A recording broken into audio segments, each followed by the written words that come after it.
Hey yo, welcome back to the Baltimore City's Youth Impact Podcast, presented by the Youth Action Board. Today, once again, we're going to start off with some different topics to talk about, and today we're talking about the missing piece in the city. So who wants to take it away? So yeah, it's a lot of different things in Baltimore City, and that's just been taking place. That just been taking place throughout the city. Violence and just negative energy. We just, when you think about the media, they always portraying negative things that's taking place. And one of the things I think we need to start doing a lot more is, shining a really big spotlight on the things that are happening in the city that are really positive. Because like when I think about organizations such as Strong Schools Maryland, or I think about East PRP, I think about Annie and Casey, just different organizations that's just flowing. That many people don't know about. Yeah, that people don't know about. YAR, Youth as Resources. So many great programs, and it's just like so many great things are taking place. I've even had the honor to travel with youth grant makers recently and be able to visit certain sites, such as organizations such as Requity and Mission Fit, just different places that's just really picking up the youth and just picking up the community and just putting it on their back and just taking things to the next level. And I'm just like, why are these things not being consistently put in front of the masses? Like, let's make this a wave. Like, it's almost like they make violence and negativity a wave in Baltimore City. It's like, why do that when we can literally just use the media to our advantage and make being positive cool? Like, it's nothing wrong with that. Yeah, that's honestly the truth, and I feel like the only reason that people in Baltimore kind of don't do it is because it's not one of the things that's a part of the wave. Because, like you said, Baltimore do have a lot of organizations and stuff that are committed to helping the youth or committed to putting them into positions for success. Like, one of the ones I can speak about is like Heart Smiles, the Black Mental Health Alliance, and Healing Youth Alliance, right? And they all take a trauma-informed care approach when helping kids. So it's not like they just get them money or they put a stipend in their hand and say, all right, we helping you. This is how we help you. No, they actually give them a blueprint. They help build some type of fundamentals to actually, put them in a better position. Most opportunities and stuff aren't given to youth like that because we're often seen as, being put in a pipeline or just trying to get us through school because this is the curriculum, when the curriculum that we got now, which has been, in existence for years, hasn't really been something that has been, catching the attention of kids or putting us into positions to even want to try something different. It doesn't expose us to anything other than the stuff that's in our communities. In the communities that we're living in now too, they're also very low income, so Yeah. I also feel like Baltimore City, we're the city of like the hopeless and the hopeful. So I feel like when you look at it, when I was actually in school and I needed some of these resources that I like now have, I only would have known them through Celine. I wouldn't have known who to contact in my school to go look for these things. So it's like a lot of the times I feel like it's hard for children to find these resources because if you don't know a friend or a person who have access to these things, you wouldn't have no clue these things existed. Like, I never knew the YAB and YAR existed before actually working with the YAB, meeting people in HRP and EKC. Like, when, I don't know, I just feel like it's just because of the way Baltimore is built to like feel like, yeah, these things exist, but they don't really help. They don't really work. So I feel like that's why they're not really known in Baltimore. It's almost as though like there's no awareness around these things, and I believe it could be due to like you said, the system, like those systematic barriers. Really, like it's no other way. Like I mean, look, are we being real here? Like, I can't really sugarcoat it. Like, it's like the youth are being used for tokenism sometimes, and these big organizations they get funding to give back or to help the youth. Now, where that funding goes, it doesn't always trickle down to the rest of the community. It might only trickle into to certain youth that they feel like can be controlled or may necessarily be able to, be used to fill that spot. Like, that's just what it is, and I feel like with us here at the Youth Action Board, I feel like we have a great opportunity to be able to uplift and empower a lot of youth to be able to do more positive things and to be in these type of spaces and to build awareness, so. I agree with that. I think the root issue is systematic barriers set in place, but I feel like Baltimore City, the community as a whole, has to come together and realize, yeah, those barriers in place, but it's not impossible to get over it. And in order to do that, we need community. I think that's the biggest missing piece. We have great community when you see different organizations coming together, like the Tendea family, how they're bringing vocational training to the elementary school students. They're having them in uniform and building sister and brotherhood. I feel like that's exactly what we need more of, but on a larger scale, not just in one or two neighborhoods. And that actually raises another point, as far as things that the city can do to like get to that next level is we have to, like, our schools have to, there has to be a link, between schools and the community. They have to be more open to working with the community. They have to be more open to pipelining. Like, I hate to use that word, but having that pipeline from school to the community, because when these children leave school, they're in the neighborhood. And when you're in the neighborhood and you think that there's nothing to do, or you think that there's nothing else that you could be spending your time on, you're going to do whatever you may see or whatever you may feel at the moment, or, so I think that's important, is just bridging that gap and building those relationships with the community. To tie into what Levi and Celine was saying, I really feel like it takes a village to raise a child. Growing up, I could say I was really raised by a village. Like, everyone in the neighborhood, they knew my grandmother knew everyone. So me walking home from school, everybody was looking out for me. But I feel like now nobody looks out for anybody. You don't see the old ladies sweeping their front steps. You don't see them sitting out on their front steps. And I feel like to really solve this, we got to go out in the communities and ask them, like, why aren't things how they used to be? And I feel like that would slowly help trickle in the community being better, because I feel like the communities now are lifeless. I want to go back to that point about how you mentioned it's the city of the hopeful and the hopeless. I think the hopeless is shown a lot more than the hopeful, because even with that, the communities aren't the same. And I feel like social media and just the news in general plays a huge role in that. You turn on the news, all you see is shootings and killings. And yes, that's a part of our city, but that's not the only thing going on. I feel like you said, we have to shed light on the good things too. Yeah, so no, that's facts. And the crazy part about it is, growing up in Baltimore, for a while, I was very, like, nonchalant, and I didn't really accept my reality. I didn't accept, the things that was going on in my communities. But as I got older and as I, kind of steered towards programs that was more based in learning about mental health, learning about the actual stigmas and problems and stuff that's going on in my communities, I learned that we face a lot of generational traumas. And I feel like that's a big word to put on, a whole city and stuff like that. But it's the truth. Baltimore City goes through a lot. We went through a lot, with the Freddie Gray riots, stuff beforehand that, like, stuff before I was even born. The lead crisis. That's, you feel me? That'll forever. So I'm like, that's really one of the things that kind of helped build what Baltimore is today. And even with the structure that we got today, it's not even a real foundation, because you got people who's really stepping on each other's backs to survive or to get a step up in the world. Man, that's real. You did that. You did that, for real. I feel like what everyone is saying, a way to tie that in together is just community. I feel like in any instance, in any space, you need community. Everybody wants to be, I can do it by myself, I don't need help. That's not the case. We know it to not be true, even though we want it to be, but it's not.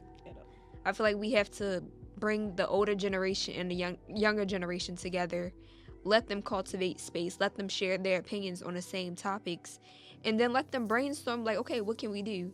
You have the power, and I know you want to do it, so why not join powers, join voices? And I was going to say, I kind of got an opinion, and anybody can kind of chime in on this if you feel, if you want to reflect or say anything. But basically, I feel like the older generations are kind of more rooted in just working or surviving and stuff. They got that kind of survivalism. Yeah.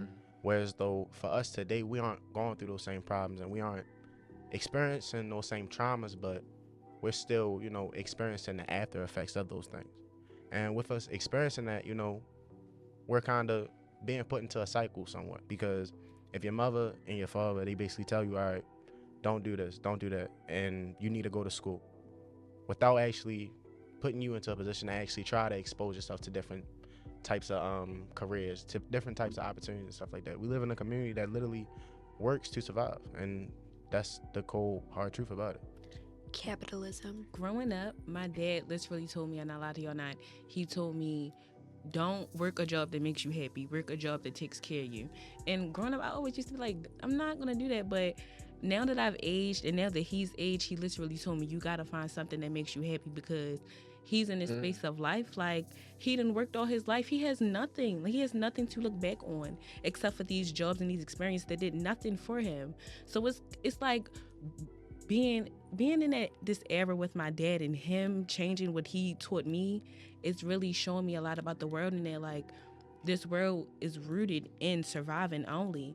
But if we only focus on surviving, it's like, when do we live? Especially us as young like children growing up in Baltimore, when have we lived? Like, I look around sometimes and I really think, when have I lived in Baltimore City without actually surviving? And it's not many times. So I feel like if I have that experience, then a lot of these youth have that experience. And it's like, how can you think about anything if you're always on that surviving tip? Like, you can't think about your community when you feel like they're the ones you gotta survive from. So it's just like, I feel like it's a double-edged sword sometimes. That was a word. I think what you said was great, right? Because now you like, that's the same thing that the youth is going through, right? And you've been able to experience that.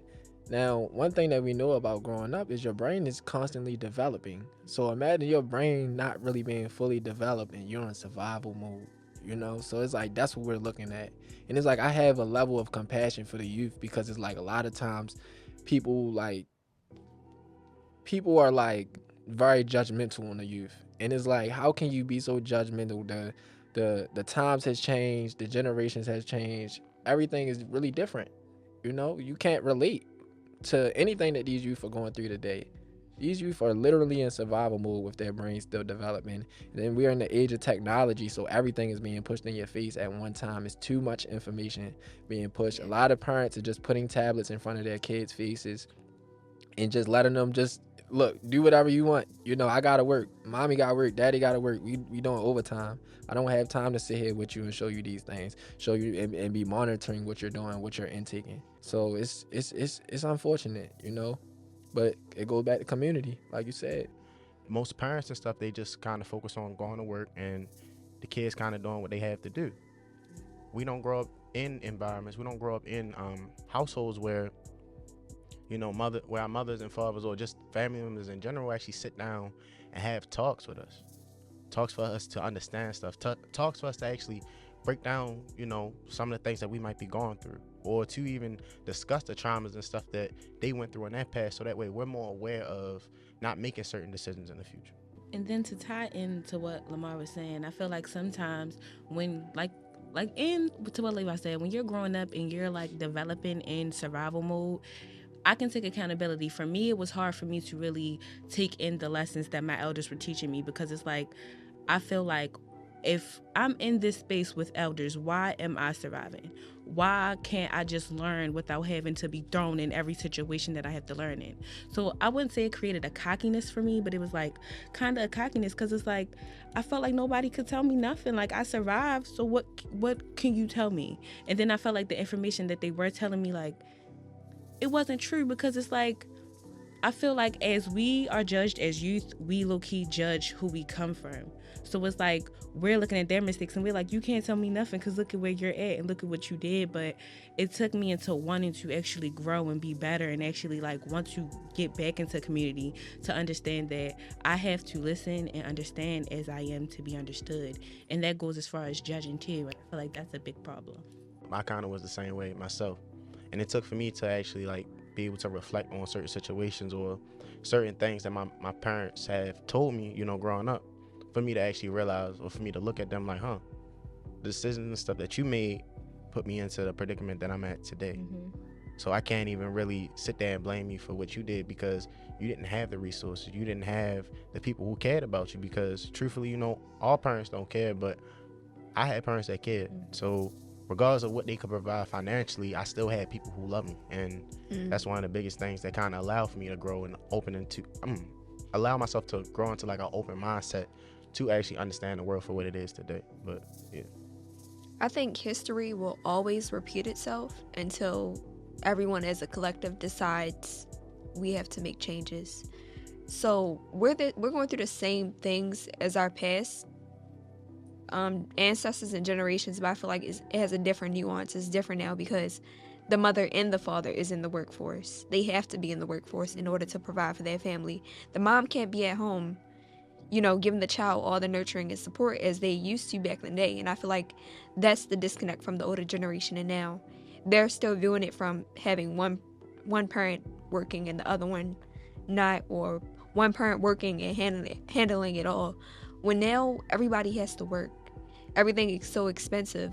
So our children are in a way being like emotionally neglected. I feel like school spaces should have more to offer, and we have that capability to pour into it with different vocational programs, emotional intelligence, free mental health services. I feel like in this world, everything you said is just so important because I feel like nowadays children are raising themselves. We have teachers who are overworked and underpaid. We barely have programs anymore, and if we do, it's always something with them. And I noticed that as I was growing up, like we would have after school programs with only one teacher. Mm-hmm. And who wants to do that every day? Nobody. So I feel like in this world, children are literally raising themselves, and I feel like to better help that, we have to create programs, and not only that, make school more enticing, make school more fun, actually like pay our teachers. We got to do something because at the end of the day, we can't scream for change but like not helping the change makers because they tired. Everybody, I feel like everybody is tired, so that's why the state of the world keeps repeating itself because everybody is tired. And then I think about like a child, right? Like that's been going through so much trauma within his or her community, and then by the time you get to school, it's like these same things have the potential to carry over into your school. Yeah, definitely.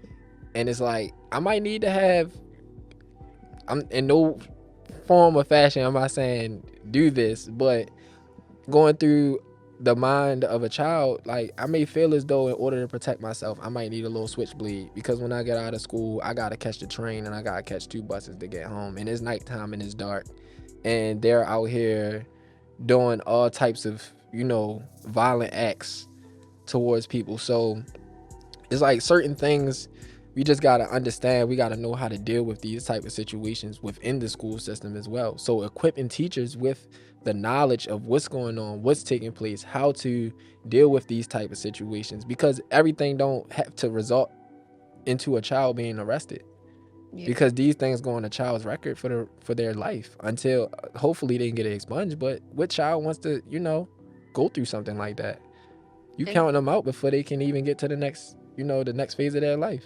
And I feel like the court system, they don't see what's going on in the community. They don't see the actual circumstance that these children are in. They're just going to hear, oh, they had a gun or a knife at school, charge. They don't want to sit there and listen that, oh, maybe this child is being bullied.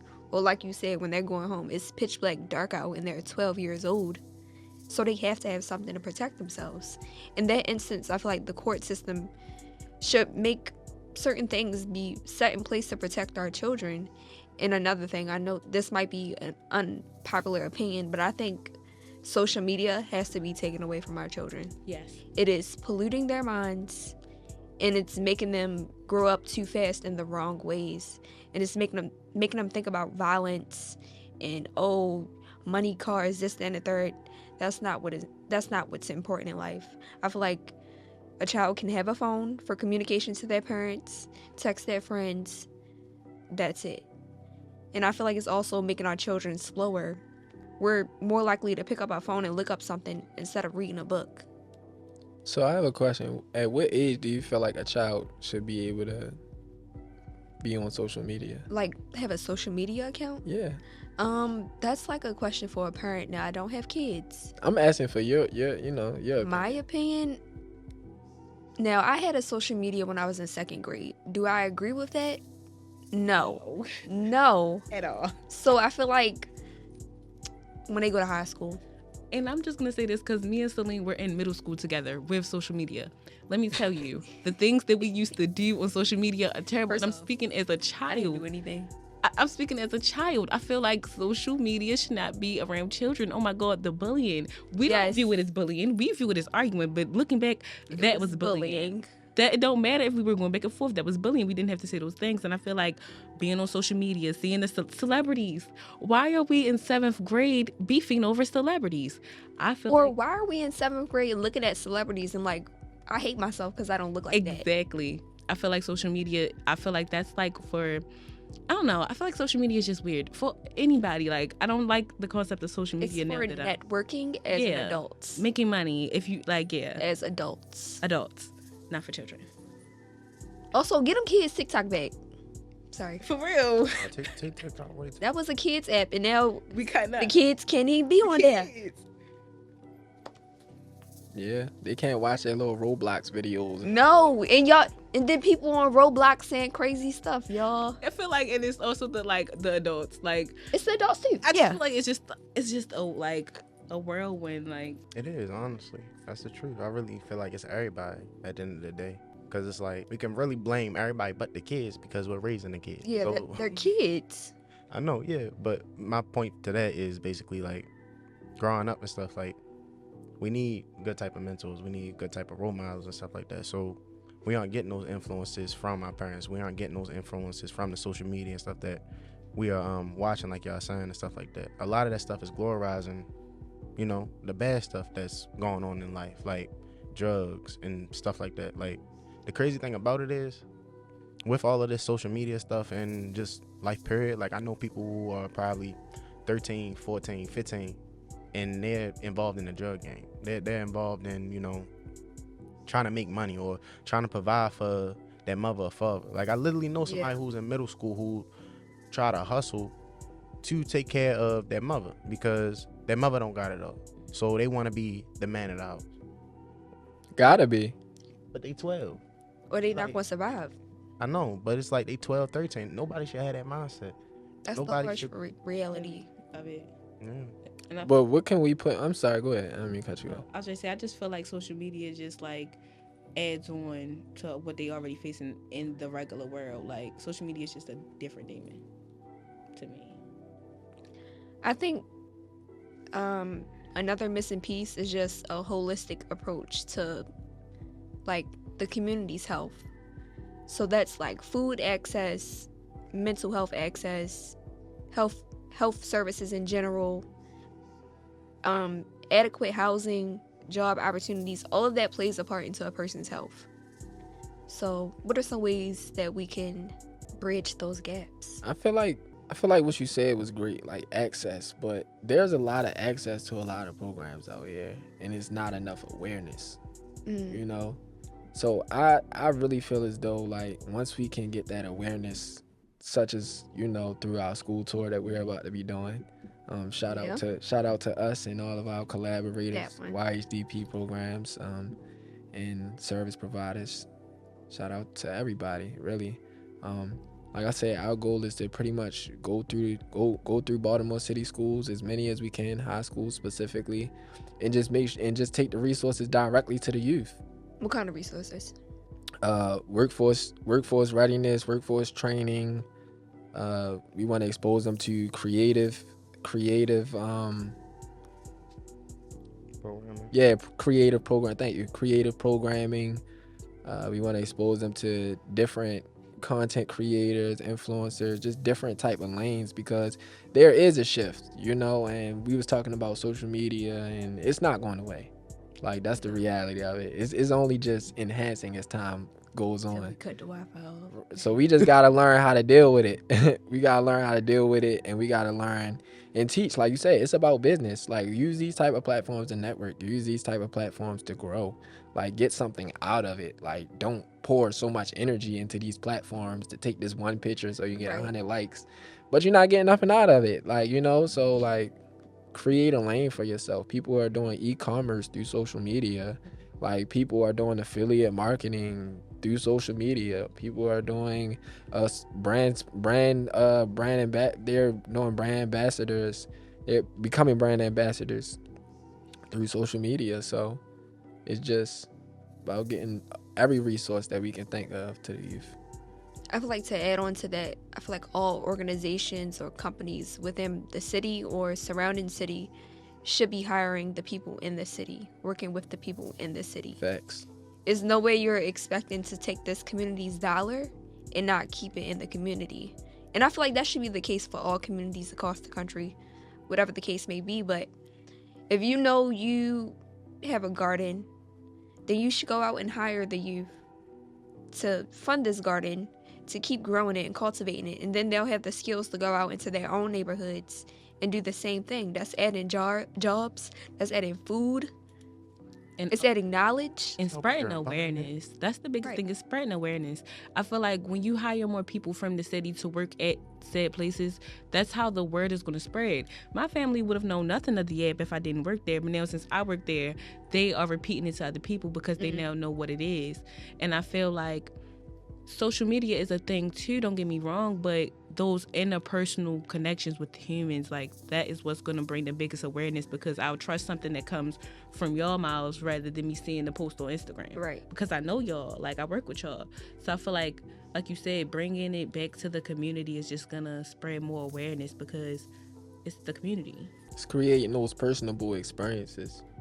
Yeah, see, no, that's facts. And a lot of what y'all saying is kind of ties into generational wealth. Like, we actually do need to find ways to increase the generational wealth within Baltimore City, because you go from one area, it looks like West Baltimore, you go from another area, it look like Sedonia. So you could definitely tell the difference. And with a lot of programs and stuff like that, or just parts in the city, it's a lot of programs that basically are taking approaches to help the city or to cultivate the city by teaching the youth. You know, I know people who are actually making storefronts and they're actually educating people on how to actually, you know, do construction, do drywall, stuff like that. So it's a great experience, and it's a good way to actually give youth hands-on experiences without always having to worry about the same old curriculum and just having them worry about reading books and stuff like that. It gives them the potential to actually learn face to face, you know? I agree with that. I think knowledge is also generational wealth, and we're in a evolving world where, like I said, everything is so accessible from this one small device, and people don't have skills anymore. Like, if your toilet breaks, now you have to rely on somebody else to come and fix the toilet, or you don't know how to make a certain dish,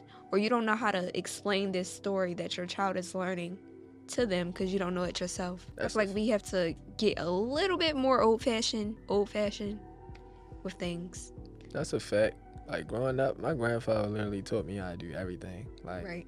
anything went wrong around the house, he like, come on, we doing it. And I used to like really like be upset at him about that. Like, I'm trying to go outside and play with my friends. You got me down here running a snake through a pipe in the drain because somebody done clogged the toilet with some hair and maybe some other things. I don't know, but just like, you know, those are the things that I appreciate. You know what I'm saying? Like, now I can get up. Let me go shovel the snow. Let me go cut the grass. Let me go paint. Let me go, you know, I don't limit myself to anything. And I feel like you said, that's something that's really lacking, you know, those actual skills. It's taking money out of our own pockets and just making laziness okay. I think that's another issue in the city too. Not calling people lazy. We are hard workers, but I feel like if we just bridge the gap, the community, that's where we have our laziness at.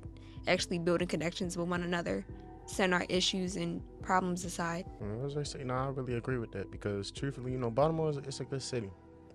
It's a good city with a lot of stuff that's around, you know, a lot of programs and stuff to help people, even though a lot of people don't know about it. But the good thing about it is we're really connected in the small communities that we are a part of. You know, everybody has a family approach, or I have this thing where I kind of say, like, Baltimore is the type of city that kind of thrives off of tough love. Yeah. And I really feel like that. So the only way to, you know, soften a tough heart is to, you know, embrace it and to be there for it and to be accountable with it. And that's the only way we're going to be able to change Baltimore, the youth, and everybody that's actually, you know, being influenced from the environment that we are living in today. I want to make sure that, you know, before the end of this show, like, I leave everybody with this message. Like, if you know better, do better. Because a lot of the times we get caught up in what somebody else is doing, what somebody else not doing, that we forget to look at the man in the mirror or the woman in the mirror and figure out what is it that we can do to contribute to society as a whole. Like, people typically tend to getting like their feelings, or they get into the phase of where they're just like, they're not doing it, or they don't care about it, so why should I care? If you know better, do better. Like, you gotta have some type of compassion. Like, it gotta come to a time where you just grow up. You gotta mature. You gotta grow up and realize, like, people are gonna always do what they're gonna do, but that don't mean you gotta become them. That don't mean you have to move the way that they're moving. Right. If you know that you can potentially advocate for your peers, advocate for them. Be in those spaces where as though you feel like there's a lack of youth representation. Get in those spaces, advocate, speak on it, talk about it, inform people on it. I agree with that. That was a pretty good conversation, y'all. We definitely hit a lot of things, went in depth on a lot of different topics. I hope this episode was thought-provoking for you all behind the screen watching this, and stay tuned for our next one.